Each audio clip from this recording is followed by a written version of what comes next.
from Creative Alliance, and they run apprenticeships, also training schemes as well. So you might get a bit more about that. Let me find you, James. And also boot camps. So he's going to be talking specifically about boot camps, which I think are quite closely related or linked with training schemes. So I feel like the two terms are quite, here we go, found you, James. They overlap quite a lot. So, but I'd love to know, my first question for you, James, when you are here, hello, is what is the difference between a training scheme and a boot camp, if anything? Hi, James. Hi Samantha, how you doing? Good. How are you? Very well, thanks. Very well.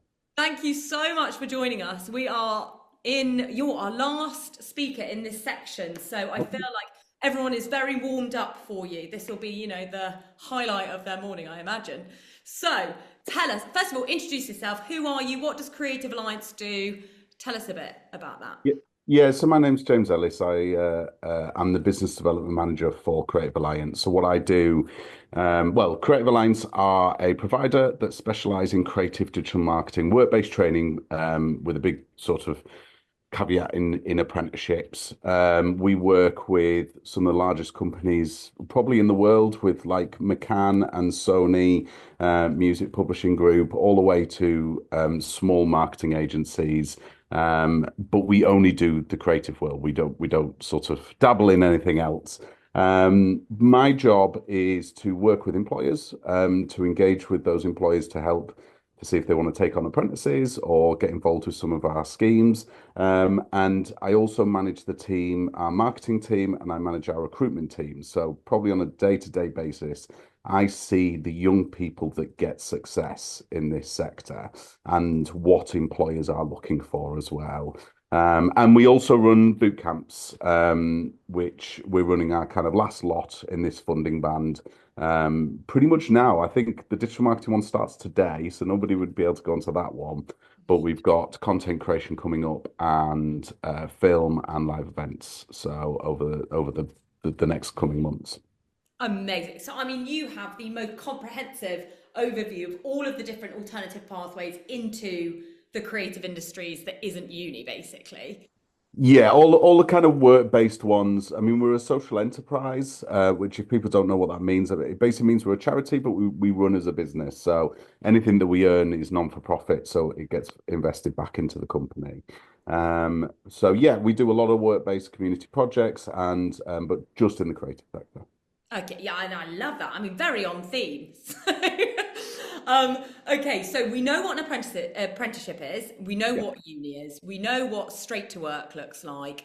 Um, okay, training schemes we've just learned about. Is there a difference between training schemes and boot camps? Like, is there another alternative route in that we haven't covered in this morning? I mean, you actually said that I know everything, but I don't know what necessarily what training schemes are, apart from maybe sort of bespoke things that companies can set up within their company. But I can talk about boot camps. So boot camps are part of the adult education budget. So they don't come for sort of children as such. They are from the adults. So you do have to be 19 plus to go for it. And the idea behind it is to help people get work-based skills and ultimately get them into a job. I'm going to be very, very open and sort of get you an inside of like how we get funded as a company on this. So the idea is it's an intense training program delivered by a provider like ourselves. Ours are over 8 to 12 weeks, and they are sort of 3 or 4 days in a week where you would attend sessions, get trained on work-based skills, and hopefully end up with a job. So how we get paid by the government for that is the amount of people on there. Then the next thing is who we get interviews for, and then who we get jobs for. So it's really, really focused on getting work based on getting people paid, really is that's the big thing. So we do skills boot camps in digital marketing, we do it in content creation and content design, we do it in filmmaking, and we do one in live events. So that is theatre, technician, light, sound, and stage in the technician world. And they're sort of staggered throughout the year. And just in terms of a bit of success, we've had learners from two from because I run the film one. So the two film ones, we've just had somebody who got a job at Warner Brothers. Um, from the skills boot camp, and we also had somebody a year back get a job at Birmingham City Football Club as kind of their media filming person or part of that media filming team. Um, the idea is it's all about your competency on the job. So it's not about necessarily learning a ton of theory, but actually it's about getting hopefully some real experience. So, for instance, with the design one, it's very much focused about getting your portfolio off the ground, getting it built up.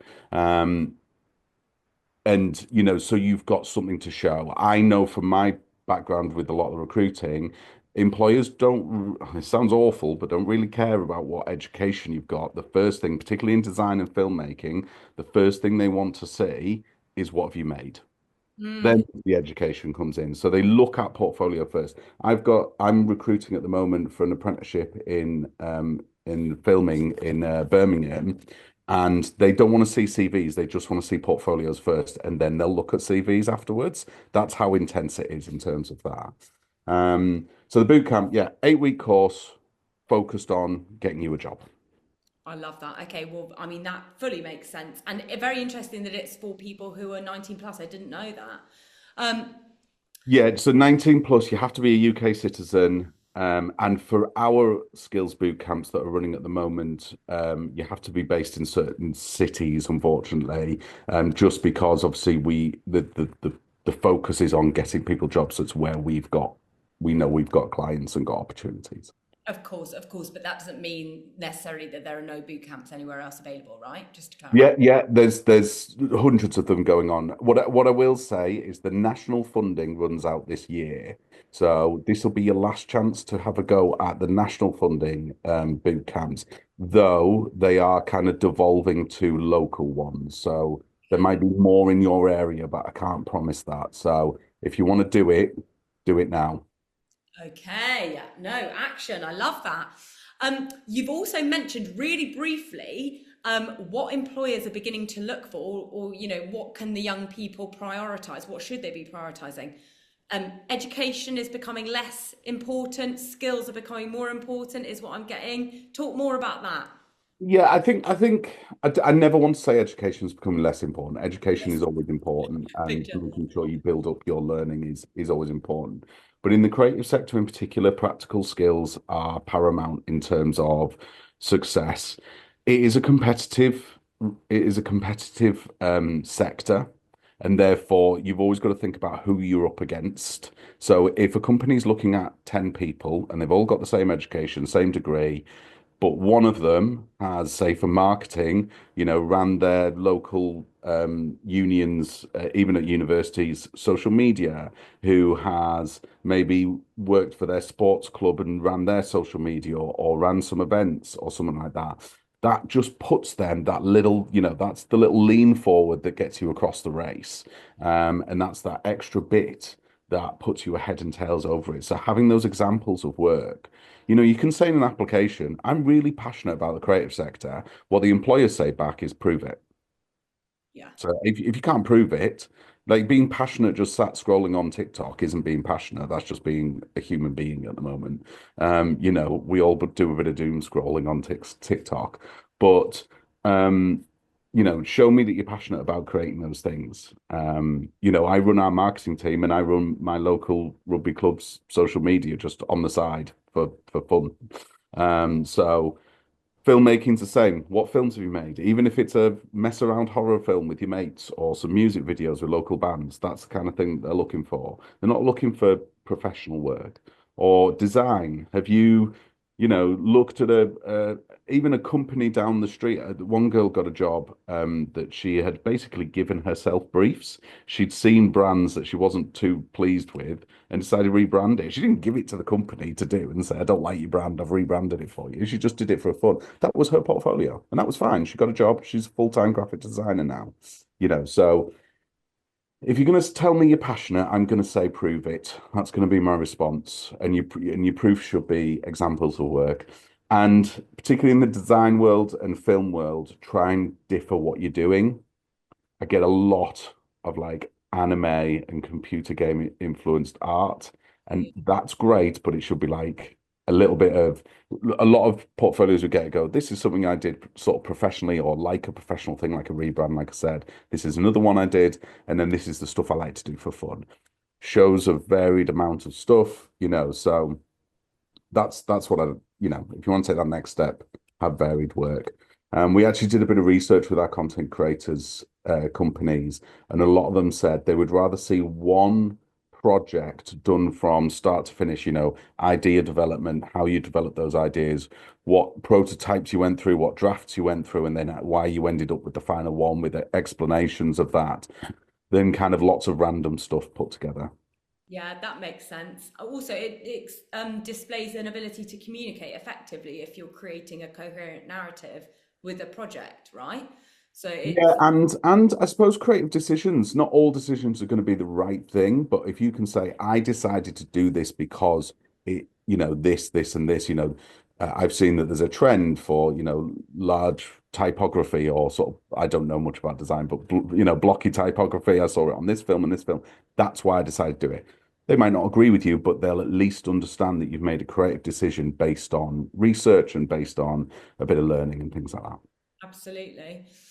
And so, in your experience, because you are, Creative Alliance does so many alternative pathways into work, do you think that there's a certain type of person that tends to thrive in a route in that isn't uni? Like, is there specific traits that someone might want to identify? Or is it just this is a pathway for anyone and you should all be considering it?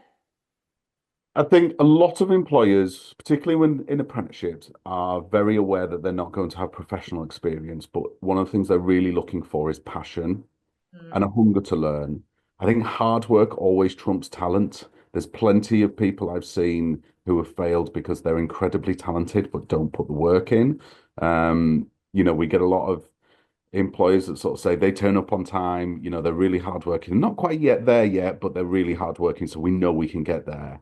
A lot of learners that lose their job quite quickly are ones that just don't work or don't turn up on time and don't do that. So yeah, a bit of discipline, passion, and hard work will get you very far. And is that something that an apprenticeship or a boot camp or a training scheme or whatever it is would help you develop? Those are soft skills that sometimes people, I guess, kind of don't necessarily get from education so much. Do you think that's something that that next stage can help with? Yeah, boot camps, absolutely. It's 8 week. It's a boot camp, it's 8 weeks of intense training, and the people that engage with it the fullest are the ones that get the jobs. Like genuinely, you'll have ones that, oh, I've missed some, I slept in. It's like, yeah, you won't get a job. I know it sounds awful, but the people that sleep in because they miss stuff are the ones that don't end up getting one, whereas the ones that engage with it fully. Same with apprenticeships. The ones that really engage with it fully, really push themselves forward and work hard, always end up with the job at the end of it. And 85% of our learners go into full-time roles in apprenticeships. So yeah. Okay, well, we are coming to the end of our section. What is your last piece of advice for the young people watching who might want to, first of all, find Creative Alliance? Actually, that's a good, Yeah. important plug. But also, what's your last piece of advice for people that might want to consider this? So go to our website, creativealliance.org.uk. We've got skills boot camps. There's loads of information. Apply now if you want to do the content design, because I know those applications are closing. And I know it's very busy. Um, and then we got film, whose the applications have just opened. If you want to find just all boot camps, if you literally just Google skills boot camps, there's a government portal which will help you find those. So that's grand. Join the socials and also other providers' socials because they will have jobs that come up if you're looking at apprenticeships as well. Apply for lots, like don't just gun for one.